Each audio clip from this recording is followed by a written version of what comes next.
Boa noite. Passa um pouquinho das 9h30, mais um programa Política e Cultura comigo, Luiz Regadas, e convidados. Os convidados de hoje, do dia 17 de outubro, é César Guimarães, analista ambiental, perseguido pelo agronegócio. César, boa noite, seja bem-vindo.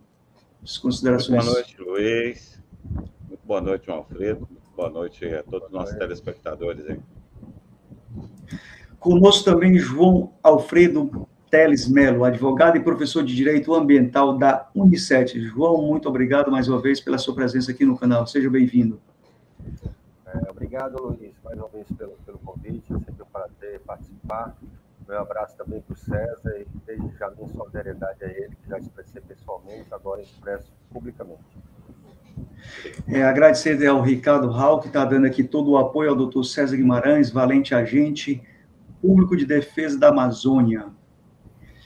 Agradecer a ele também por ter indicado essa live, a todos que estão assistindo, peço que compartilhem, comentem, sigam o canal, que está aqui de segunda a sextas-feiras com a programação diária. De segunda a sextas, das 13 às 14 horas, nós temos o programa Em Dia com o Ceará, para você ficar bem atualizado com os jornalistas Rogério Gomes e Cláudio Teran. Toda terça-feira, às 9 horas, nós temos o programa Política Sem Censura, uma segunda opinião, comigo, professor Clésio Arruda e Cleiton Monte. Amanhã vamos debater aí as eleições do Brasil, segundo turno, debate de ontem, pesquisa do IPEC e outros assuntos mais. Às quartas-feiras também eu faço o programa também, que é esse normalmente, quarta-feira da semana, 9 horas, nós iremos debater Lula é inocente ou culpado, diante do fato. Todo mundo diz que o Lula é culpado, que não foi nada inocentado. Quinta-feira, às 9 horas, nós temos o programa setorial de saúde, do PT. Então, curta, inscreva-se no canal, desde já compartilhe, mande suas mensagens, E vamos agora com o César. César, saiu uma notícia no G1, do último dia 14, uma matéria, que você denuncia que sofre ameaças desde que seu telefone e suas fotos foram colocados em grupo de WhatsApp ligado ao agronegócio em Rondônia, atribuindo a você a implosão até o momento, naquele dia, 12, 13, por aí, de 81 balsas e dragas. Hoje já chegam a 119 balsas e dragas implodidas pela Polícia Federal ligadas ao garimpo ilegal, ao agronegócio. Quais ameaças você tem sofrido? Quem está fazendo essas ameaças? Se você tem prova para nos mostrar? Bom, Luiz, o caso ocorrido aqui em Porto Velho é uma situação que reflete o que está acontecendo no país como um todo, mas aqui foi um caso específico nesse sentido. A Polícia Federal ela desencadeou uma operação no dia 11, que é exatamente combatendo o garimpo ilegal, não é combatendo todo tipo de garimpo, mas o garimpo que está sendo feito em áreas que são ilegais. E essa operação ela contou com o apoio de agentes do IBAMA para poder fazer a parte administrativa, que são as multas, as infrações administrativas. A Polícia Federal toma conta do crime e o IBAMA tomava conta da parte administrativa. Essa operação ela foi toda feita pela Polícia Federal e pelo IBAMA em Brasília. Não contou com nenhum apoio, ninguém aqui, na verdade, sabia, a operação foi feita de forma sigilosa, e, no entanto, um cidadão ligado ao agronegócio, aqui em Rondônia, disseminou num grupo desse agronegócio de que essa operação teria sido, você imagina, tinha acabado de colocar fogo em 80 dragas no Rio Madeira. A polícia foi lá e explodiu 80 dragas. E colocou na minha conta, dizendo que não, isso aí não é coisa do presidente, não, isso aí não é coisa da Polícia Federal, não. Eles estão cumprindo o mandato do Ministério Público, como se o Ministério Público mandasse, quem manda é a Justiça.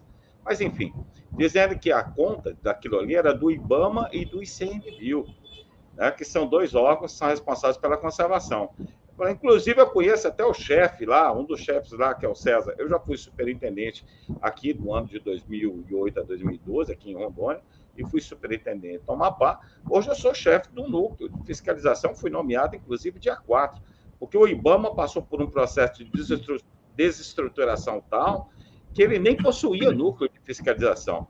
Nenhum, desde 2020 até 2022, o IBAMA ficou sem nenhum núcleo, sem nenhuma divisão de setor, só possuía duas ou três pessoas que centralizavam todas a tratativa, todas as operações, todo o mando, né, toda a organização do IBAMA. Isso, durante 2 anos, ficou praticamente parado.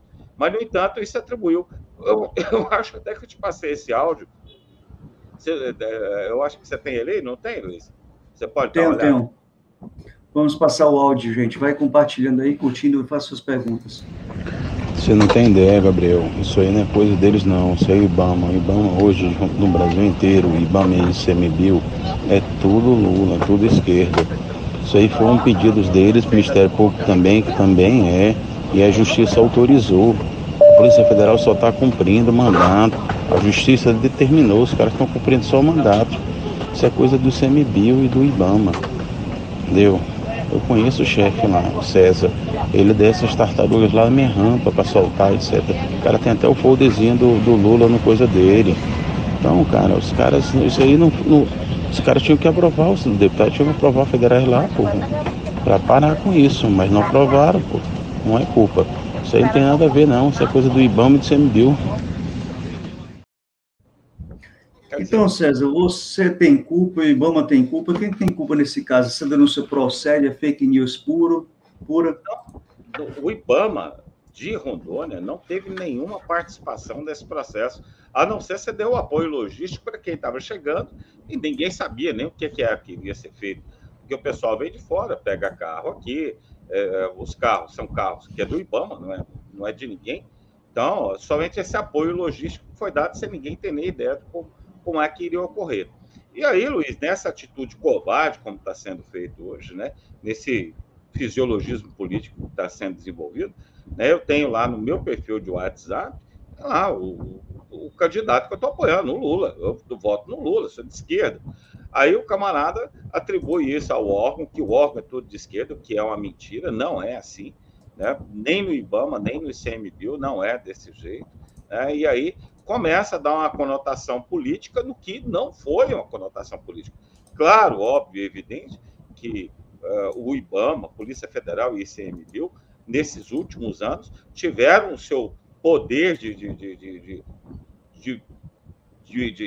ação tolhido, desmontado, desde 2020, quando o regimento interno foi totalmente desmontado, acabou-se com todos os núcleos, né? Só retornou agora em 2022. Claro, isso quando o governo começa a perder força, porque ele entra dentro de um embate político que está tendo uma probabilidade muito grande. Eu espero que ele perca, que nós tenhamos uma mudança.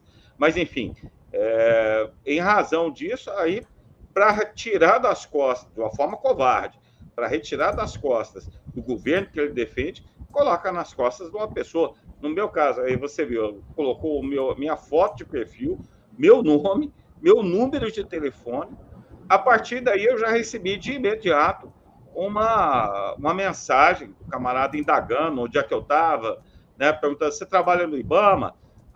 Como o grupo, né, da inteligência já havia me passado essa situação, eu fiquei esperto. Você trabalha no IBAMA? Eu falei: sim, trabalho. Porque, como eu também trabalho com resgate de fauna dentro do IBAMA, meu número de celular já foi disponibilizado para algumas pessoas que precisavam desse resgate de fauna. Resgate de cobra, jacaré, que entra dentro da casa do pessoal, e a gente faz esse tipo de resgate. Eu imaginei que fosse alguma coisa nesse sentido, né? Camarada, você trabalha no IBAMA? Eu falei: sim, trabalho. O que você faz lá? Aí, como eu já estava de sobreaviso, por conta do negócio das balsas, eu falei: não, eu trabalho com resgate de fauna. Eu sou chefe da fiscalização. Mas, na época, eu falei: não, eu trabalho só com resgate de fauna. Né? Tá. E com garimpo? Não, eu falei: não trabalho com garimpo, não. Eu trabalho só com resgate de fauna. Aí eu perguntei: quem é você e como você conseguiu esse número de telefone? Quando eu consegui esse telefone, de um grupo de garimpeiro aqui. Aí eu falei: agora lascou. Aí, a partir daí, eu desliguei tudo, né? Porque para não receber, numa situação como essa, dentro de um ambiente desse, porque você está destruindo quem está trabalhando dentro da ilegalidade. E a gente sabe muito bem que esse setor normalizam, né, o crime, a pistolagem, a prostituição, isso é o comum, né? Então, camarada, para jogar meu nome num grupo de garimpeiros desse, para descobrir o endereço da gente, a gente sabe que quem trabalha no serviço público, né, é fácil, você consegue endereço, consegue telefone, né? No caso específico, o telefone é meu, é particular, não é nem telefone do IBAMA, e foi disponibilizado. Vamos estar o João para conversar com a gente um pouquinho. João, entre na conversa aí, diga o que você acha dessa história, de acordo com a sua história de vida, de defesa do ambientalismo e outras mais. Luiz e César, o que está acontecendo hoje, Rondônia, acho que o César foi muito preciso quando falou sobre isso. Na verdade, tem a ver com uma mudança muito drástica de conjuntura do país. Nós sabemos que, ao longo da história, esses órgãos ambientais não têm tido, vamos dizer assim, o apoio merecido, né, para as suas atividades. Né? Mas agora não. Agora, desde que Bolsonaro assumiu, você sabe disso melhor do que eu, tá certo? Houve um processo de desmonte completo, né, de toda a estrutura de fiscalização dos órgãos, né, do controle ambiental, né, na mudança das direções, tá, na desestruturação mesmo, né, desses núcleos que atuam mesmo na ponta. Né. Isso não só IBAMA, não só ICMBio, né, nós temos também o caso da FUNAI, né, o caso da morte do Bruno e do Dom, né, eles são casos, vamos dizer, exemplares, né, do que podem acontecer com os servidores, tá, como César, né, como Bruno, né, que levam a sério a sua atuação. Tá? Então, o que aconteceu é que o governo Bolsonaro praticamente, né, entregou a esses servidores a sanha dos criminosos ambientais. Vamos usar a expressão certa. São criminosos ambientais.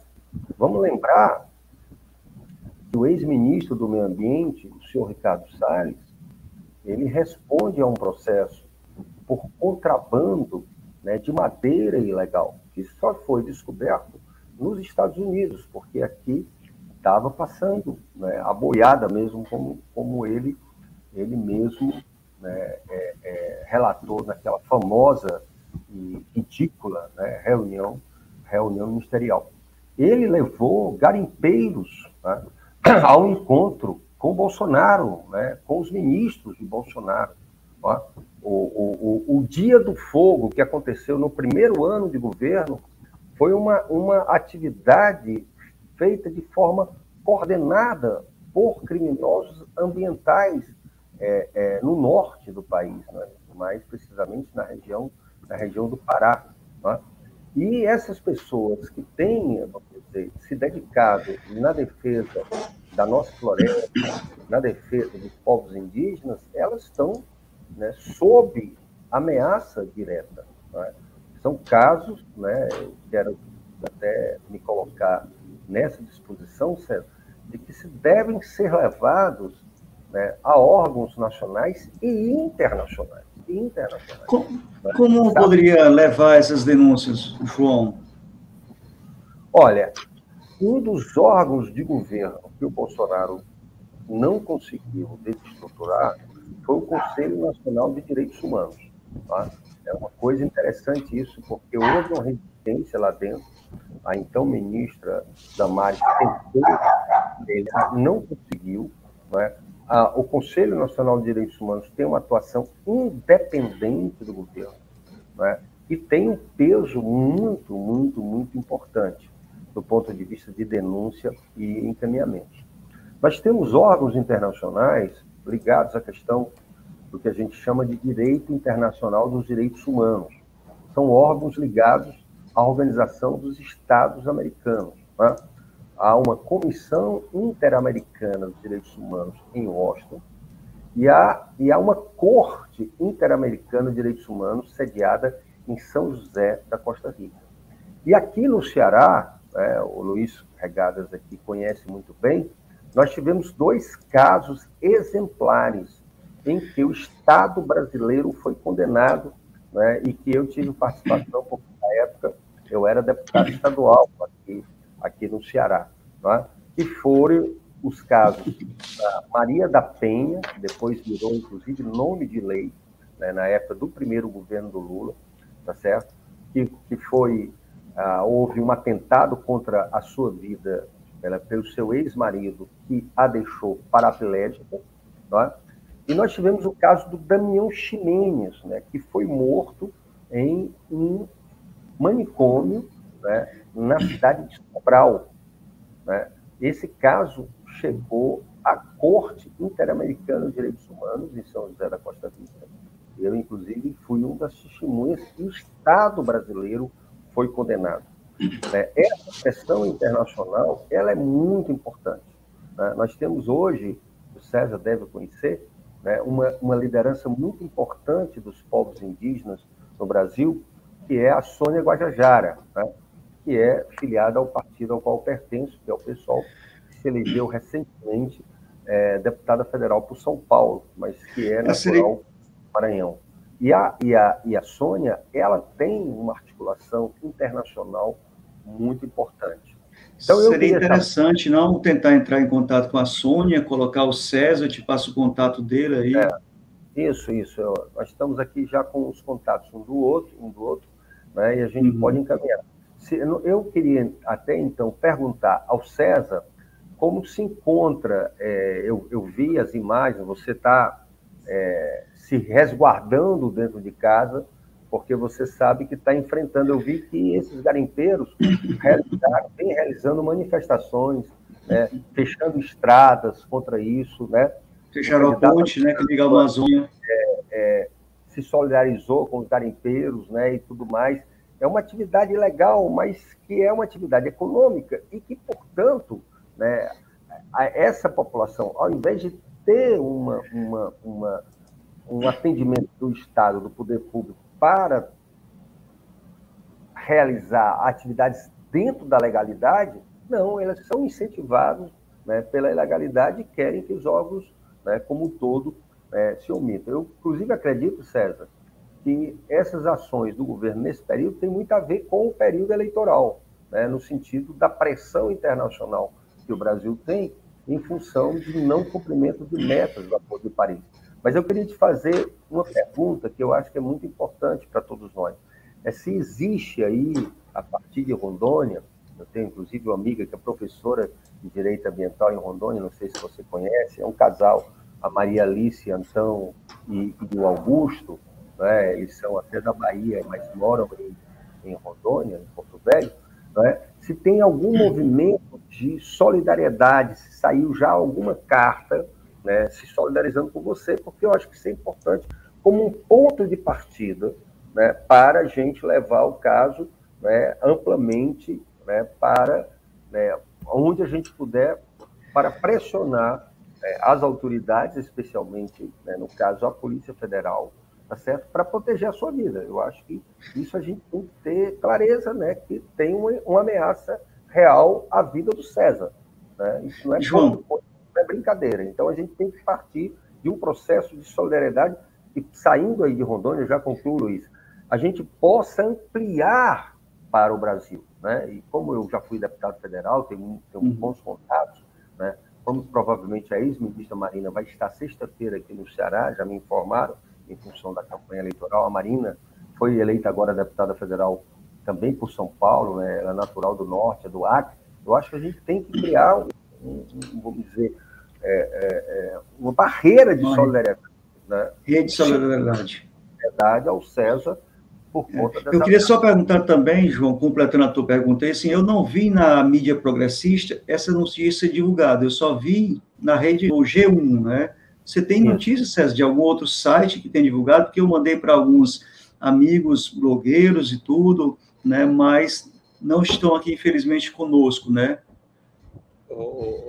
Luiz, na verdade, assim, o que aconteceu, primeiramente, diante da ameaça, né? Eu tenho a minha família, tenho mulher e filho, Minha esposa, imediatamente, minha esposa hoje, ela faz um tratamento relativamente sério, obviamente ela está em tratamento, né? Então, eu imediatamente fiz a retirada da minha esposa daqui e pedi para ela ir para o interior, ela foi para a casa da família dela. E o meu filho não quis ir hipótese nenhuma, ele ficou eu e meu filho.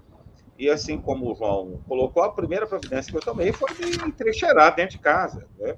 Me entrincheirei dentro de casa, tenho as armas que são as armas da instituição, essas armas são cauteladas para a gente, então me entrincheirei dentro de casa armado e contratei uma segurança particular, porque do órgão da Polícia Federal eu fiz só o registro da ocorrência imediatamente, mas não veio nenhuma proteção e eu não poderia ficar aqui esperando, né? Ninguém. Então, como é que eu ia dormir? Né? Eu coloquei segurança particular, que estão fazendo a segurança externa da minha casa, né? E eu estou aqui entrincheirado dentro de casa. Né? O apoio que eu procurei foi da ex-senadora Fátima Cleide, creio que o João também a conhece, né? Foi senadora aqui pelo PT, ela também deu total apoio, mas por enquanto, ainda como está nessa semana muito recente... E a Joênia Wapichana, que é deputada federal? Não, eu não tenho o contato dela. Eu entrei em contato com a Fátima, que ela é do diretório, né, do PT, ela foi candidata aqui a deputada federal. Foi a quinta mais votada, mas infelizmente, em razão da coligação, ela não conseguiu ser eleita, mas foi a quinta deputada mais bem votada no estado.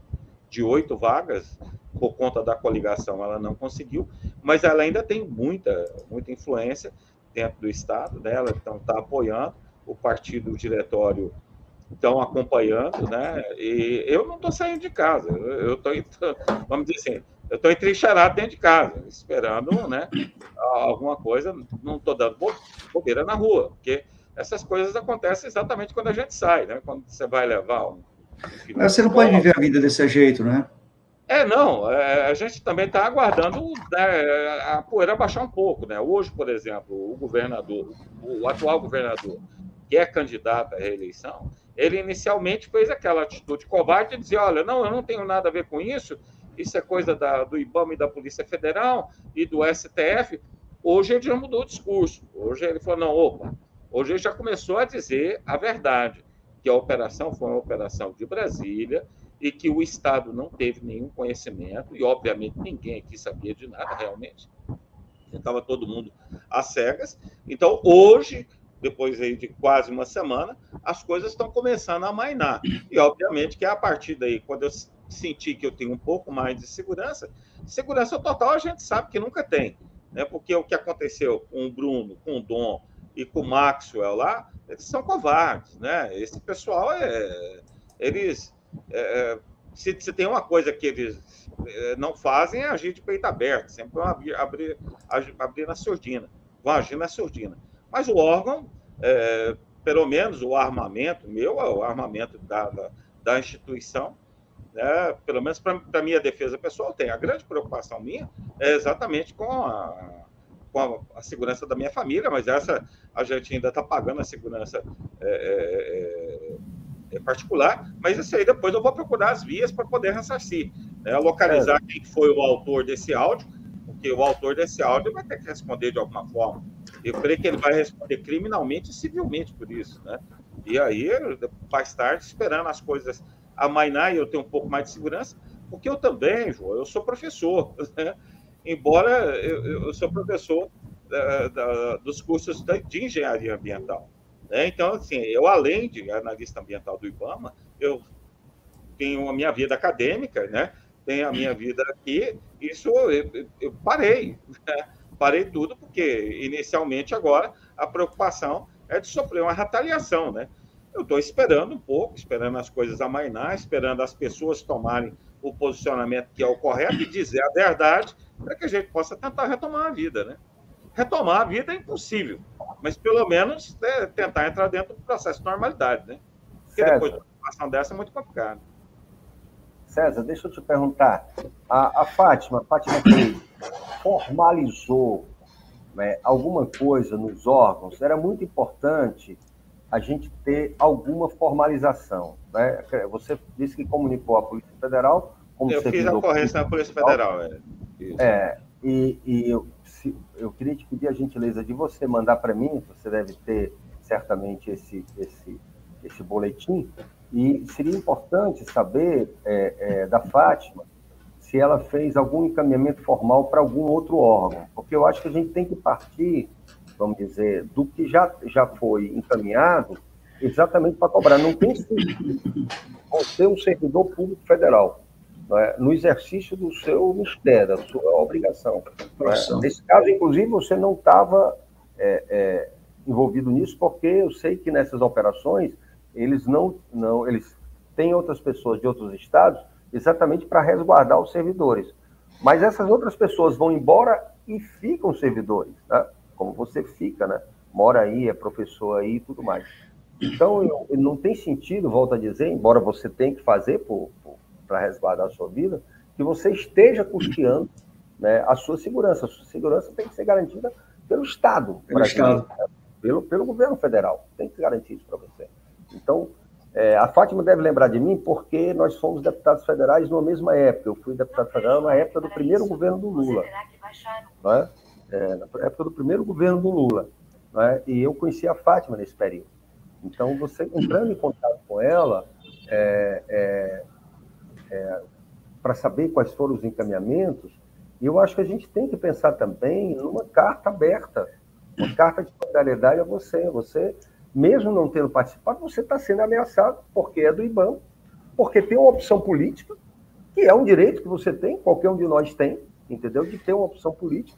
E você sabe que, inclusive, essa é a opção possível para que se volte a ter Estado brasileiro funcionando no norte do país, que hoje está entregue às quadrilhas, né? Está entregue ao crime organizado, né? Então, é importante ter essa denúncia formalizada e investigada, como você falou, como o César falou, para que essas pessoas, né, sejam punidas, para não encorajar outras pessoas a fazer isso. Hoje foi com o César, amanhã é com outro companheiro do IBAMA, amanhã é com a gente, ontem foi com os padres em outra ocasião, de questões, né, diferentes, fascistas, aí no caso dele é questões econômicas mesmo, né, e eu queria agradecer aqui, João, te interrompendo, se você me permite já, que a Maria de Lourdes, né, que está falando aqui conosco, diretamente de Marília, São Paulo, a Mari Pereira também, ambas estão dizendo toda a solidariedade, né, ao doutor César Guimarães. Aqui também está entrando a Marta Vigil, né, Marta Baggio,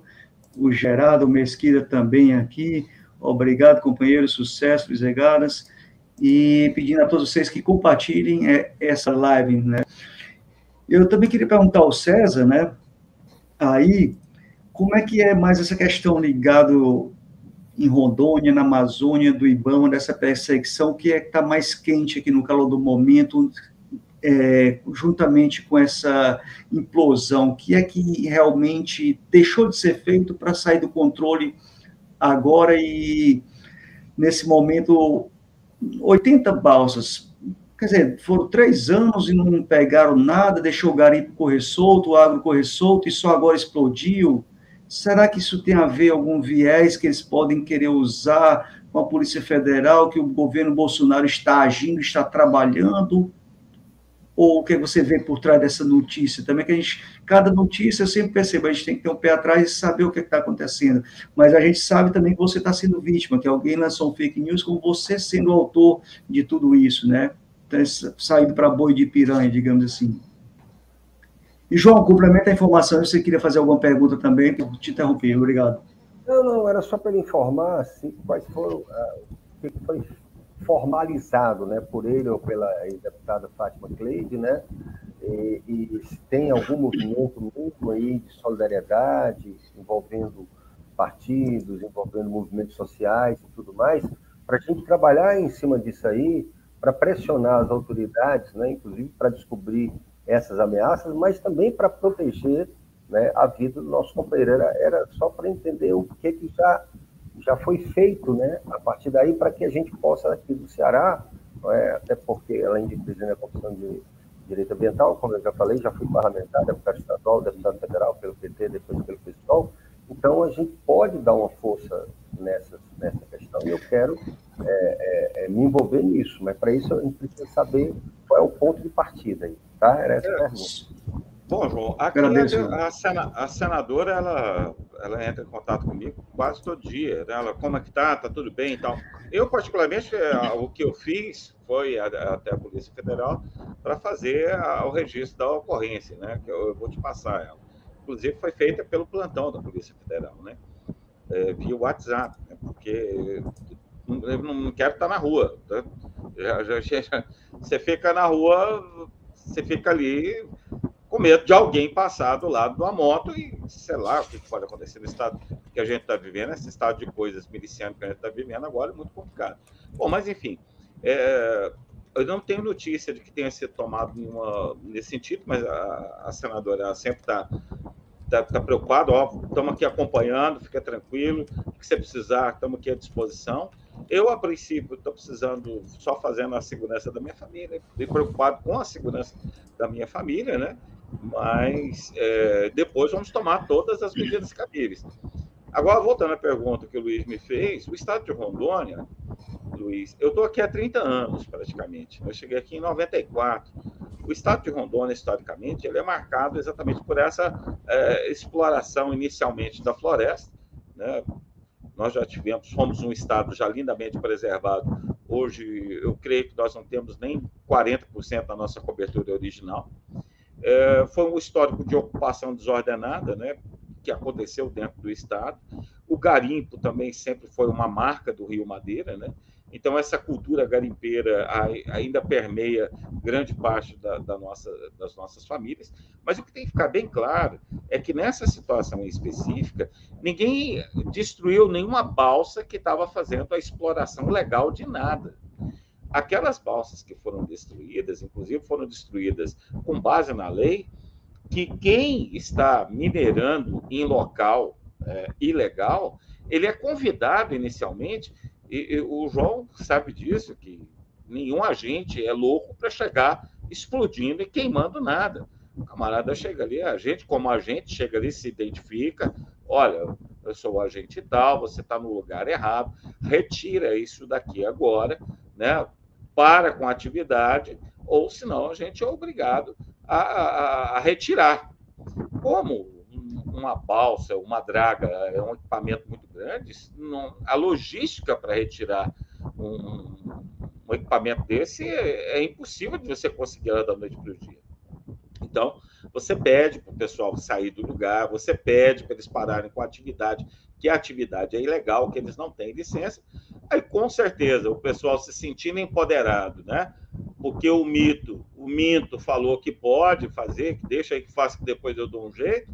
E, infelizmente, grande parte da classe política nossa acaba apoiando, fazendo fisiologismo político de tentar utilizar a classe garimpeira, mais uma vez, como massa de manobra, chega lá e fala, olha, não pode fazer isso, não pode fazer. Como não? Nenhum agente público pode infringir a lei. Se ele infringe a lei, ele paga com a perca do emprego dele. Garanto que ninguém que foi ali, que fez qualquer ação ali, ele não estava embasado na lei, porque a lei garante para ele poder fazer aquilo. E foi feito, né? E aí, quando foi feito, inicialmente, né, como até eu havia dito, inicialmente até o próprio governador falou, olha, nós não temos culpa nada disso, os políticos culpando os órgãos que estavam fazendo a sua missão institucional, né, tanto o IBAMA, quanto o ICMBio, quanto a Polícia Federal, estavam cumprindo a missão institucional que foi dada a eles para fazer. E foi dado por quem de direito tinha, o comando. Então, o que está acontecendo? Eu imagino, Luiz, essa é uma questão pessoal, não falo em nome do órgão, nunca falei em nome do órgão, falando pessoalmente falando. Eu imagino que é na iminência da mudança de governo, porque esse governo, se existe uma coisa, ele meteu o bedelho em tudo. Ele destruiu o IBAMA, destruiu todos os seus setores, ele desmontou o IBAMA, ele interferiu na Polícia Federal, ele interferiu no ICMBio, ele desmontou a FUNAI, desmontou o INCRA, todas as instituições de Estado que existiam viraram órgãos de governo. Hoje, na iminência da perda do mandato, que eu creio que isso vai acontecer, pelo menos eu torço e rezo todos os dias para que isso aconteça, né? Eu imagino eles está perdendo força. E com isso, as pessoas que estão com essa missão institucional, não que estivessem prevaricando, mas estavam impossibilitadas, principalmente pela fonte de recursos, porque para mobilizar uma ação dessa, a gente precisa de dinheiro. O servidor que vem lá de Brasília, ele fica aqui no hotel, né? Ele precisa de dinheiro para pagar o hotel. Ele vai comer aqui em Porto Velho, ele precisa de dinheiro para comer, né? Isso não pode sair do bolso dele, é o Estado que tem que pagar. Então, assim, uma operação dessa para ser feita, um explosivo C4 daquele não é de graça, não é ninguém da Rússia e nem da Ucrânia que vai mandar o explosivo daquele para ser utilizado na destruição de uma balsa. Aquilo custa dinheiro, é caro, né? Então, é uma operação cara. Então, e nem dos países do Ocidente também que mantém a guerra lá na Ucrânia, né? Pois é.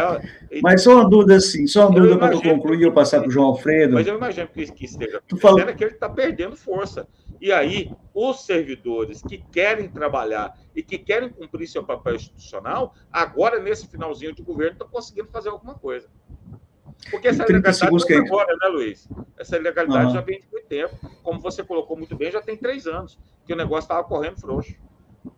Em 30 segundos, para a gente ir para as considerações finais aí, tu falou que a gente pede para sair, mas os garimpeiros não estão ilegal com a balsa, não estão praticando ato ilegal, porque não é apreensão e cadeia para ser julgado e processado essas pessoas, assim como os bens para ser leiloado ou implodidos, né? Porque tem que pedir para sair. Pela impossibilidade. Você imagina o motor de uma draga, uma bomba d'água... Não, você pede a pessoa que tá guiando a draga. O que você pede para sair é falar assim, olha, essa área aqui, inicialmente, quando você chega, você comunica, olha, você está garimpando no lugar errado. Esse local aqui não é para você garimpar. Sim, mas eles sabem, né, César? Eles não estão lá de inocente, né? Mas o agente, ele tem que cumprir esse protocolo, vamos dizer assim. Eu tenho que dizer para o cara, mesmo por mais que eu saiba que ele sabe que ele está de forma ilegal, eu tenho que chegar lá e comunicar a ele. O senhor sabe que o senhor está no local ilegal? O cara fala, não sabia. Ah, meu GPS está quebrado. Ah, não, a licença aqui para mim... É sempre uma desculpinha, né? Não... Ah, eu achei que eu estava num lugar, mas eu estava em outro. Aí você fala, então você vai lá para o lugar que o senhor está licenciado, né? Porque, aí, óbvio, da multa ele não vai escapar, das mudanças administrativas ele não vai escapar. Porque o agente, quando ele pegou em flagrante, ele também não vai prevaricar. Ele vai falar, senhor, saia daqui, que a gente vai lavrar, pare de cometer o crime, nós vamos lavrar a multa para o senhor, mas aí o camarada fala, não vou sair, então tira daí. O que, na verdade, o pessoal fala, não vou sair. Não, então tira daí. Como que você tira? Uma estrutura gigante daquela no meio do Rio Madeira. Você não tem estrutura para isso, né? Para poder tirar. Então, mas você também não pode deixar o crime continuar. Então, o que você faz? Retira-se as pessoas, porque eu não sei se você observou no vídeo, mas até para você explodir um equipamento desse, você tem que fazer um cordão de isolamento, você tem que retirar as pessoas de perto, porque de repente o que pode acontecer? Um estilhaço daquele pode atingir um inocente, né? Então é feito todo um trabalho de contenção, é feito todo um trabalho de isolamento antes de você fazer a destruição do equipamento daquele porte. Beleza, João, contigo a palavra, fica à vontade aí, 2 minutinhos. Luiz, aqui eu vou falar um pouco aqui como advogado e professor de direito, né? De fato, Luiz, assim, há como o César falou, um protocolo que está vinculado à questão do princípio da legalidade.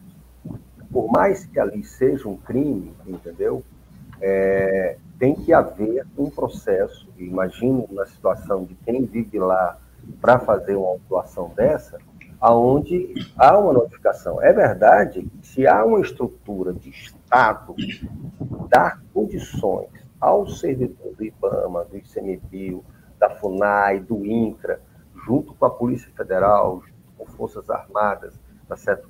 Para fazer um flagrante, aí sim, fazendo um flagrante, né, pode efetivamente ali haver a prisão imediata, né? Além, evidentemente, da destruição, né, dos equipamentos do crime, como permite a lei de crimes ambientais.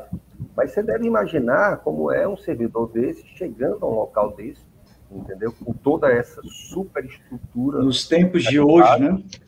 Com essas pessoas armadas, né, até os dentes, né, e com as costas largas que tem em função, tá certo, de governos, desde prefeituras, que a gente sabe que no nosso país se envolve com isso, governo, parlamentares, até chegar, né, ao próprio governo federal. Então, isso aí a gente tem que ter clareza disso. Eu não sou da região norte, mas eu trabalhei, viu, César e Luiz, 2 anos no Greenpeace. Tá? E quando trabalhei no Greenpeace, né, eu visitei, fui bem mais de uma vez em Santarém. Na época que eu fui deputado federal, eu fui relator da CPI da Terra, conheci a irmã Dorothy, aquela época, já estava ameaçada. Nós precisamos, naquela época, de proteção da Polícia Federal, nós, os parlamentares da CPI, para podermos, né, transitar em Altamira, que é próximo a Anapu, que é a cidade da irmã Dorothy, e tivemos que ouvir a irmã Dorothy em separado, porque os ruralistas, né, estavam em peso, né, intimidando as pessoas, né, na nossa audiência pública, né? Então, a gente sabe que nessas regiões, tá certo, o Estado não chega no ponto de vista que deveria chegar, né? Então, isso aí coloca muitas vezes esses servidores desses órgãos, IDAMA, CMBio, INCRA, SENAI, numa situação de muita vulnerabilidade, né? E, assim, mesmo acreditando, e nós estamos lutando para eleger o Lula presidente, o César deve imaginar como vai ser difícil, entendeu? Vamos dizer, recuperar, né, o poder do Estado, né, de garantir o cumprimento da lei nessas áreas, nessas regiões. Tá? São quantos servidores do IBAMA aí, quando você trabalha, César, para o estado de Rondônia? Hoje, nós não temos... Olha, em 2008, quando eu fui superintendente, éramos 260 no estado. Hoje, nós não temos 80. Olha aí. Sucateado completamente. Completamente. Então, eu acho que isso aí, tá certo? É muito importante. A gente é verdade que a gente tem que lutar, né, para mudar essa situação, elegendo o Lula, mas nós não podemos esperar a eleição do Lula e deixar um companheiro, tá certo, sob ameaça, né? Então, assim, eu quero reiterar, né, o meu compromisso, viu, César? Depois você pode passar o meu celular, meu contato que eu te passei aqui em particular, para a Fátima Cleide, tá certo? Para que a gente possa pensar isso juntos, né? Eu tenho muita relação com o pessoal que faz parte da Frente Parlamentar Ambientalista, da qual eu já fiz parte também. A gente precisa criar, volto a dizer, um cordão, um cinturão de defesa da sua vida e da sua família. Isso é o mais importante nesse momento, não é brincadeira, né?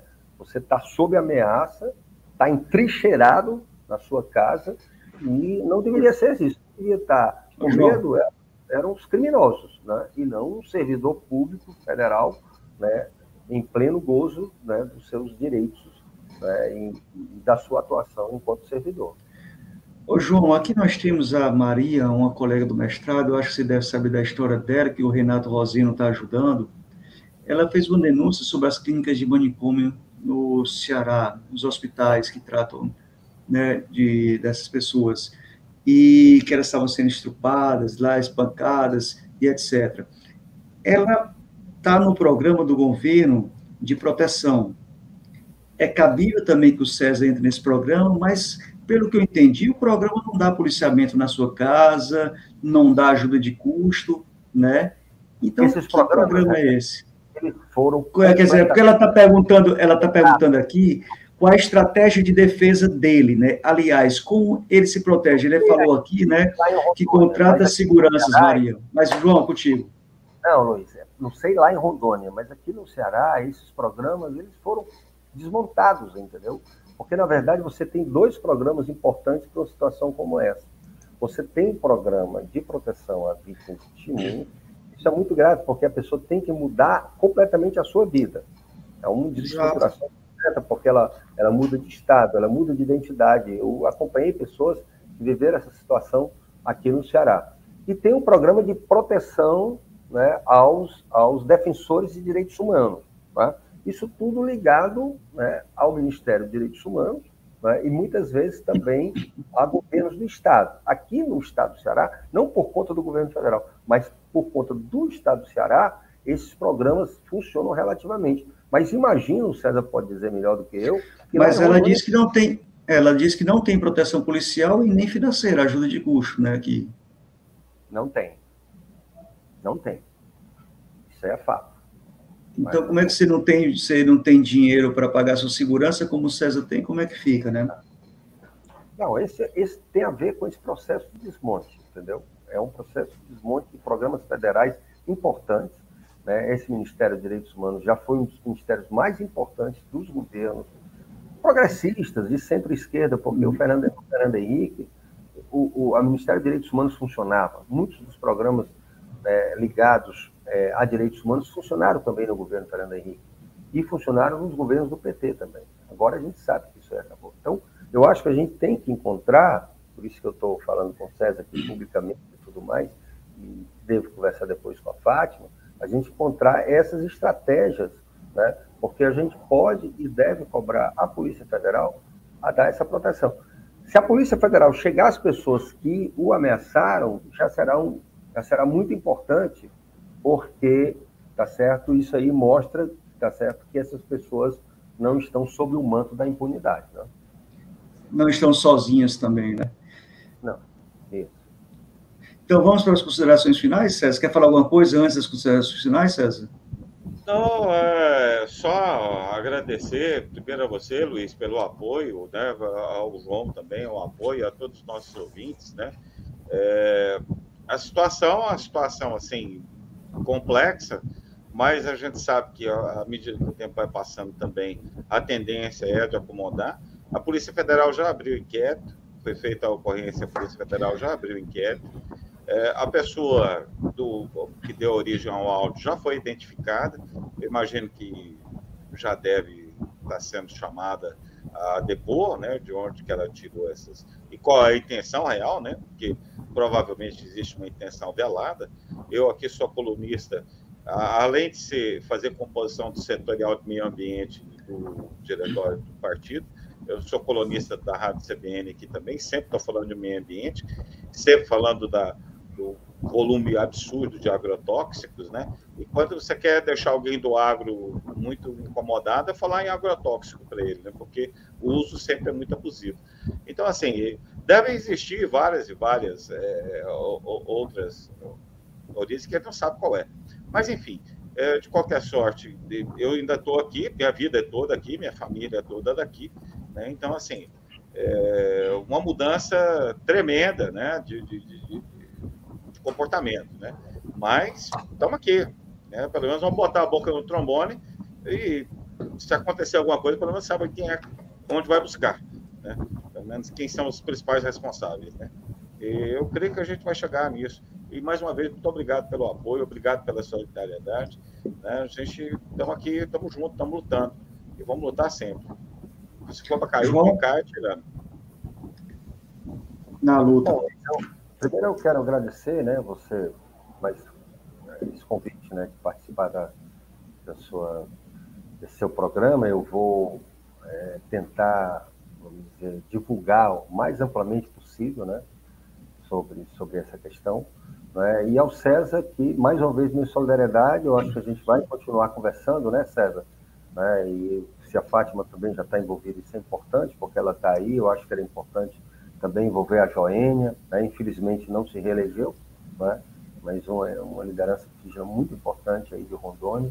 Eu tenho um casal de amigos, como eu falei, que são professores aí em Rondônia, o Augusto e a Maria Alice, que eu vou pedir também para entrar em contato com você, tá certo? E a gente tem que criar, volto a dizer, tá certo, essa corrente de solidariedade, né?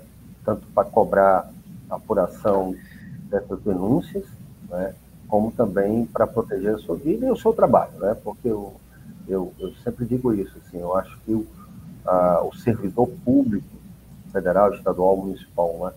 Ele tem uma importância muito grande em qualquer processo, né, de garantia dos direitos fundamentais, né? E se nós pensarmos nessas questões questão agrária, né, a questão indígena e a questão ambiental, entendeu? Então, você não terá uma política pública voltada para esses setores se não tiver a participação dos servidores do IBAMA, do ICMBio, do INCRA, da FUNAI, né, e, evidentemente, que uma política federal que não seja aparelhada, que nenhum órgão desse seja aparelhado por nenhum governo, que ele seja, como o César falou também, órgãos de Estado, e não órgãos de governo. Porque os governos passam, o Estado tem que permanecer, e a função do Estado é garantir os direitos da pessoa humana, o direito ambiental, os direitos humanos como um todo. Então é isso, no final.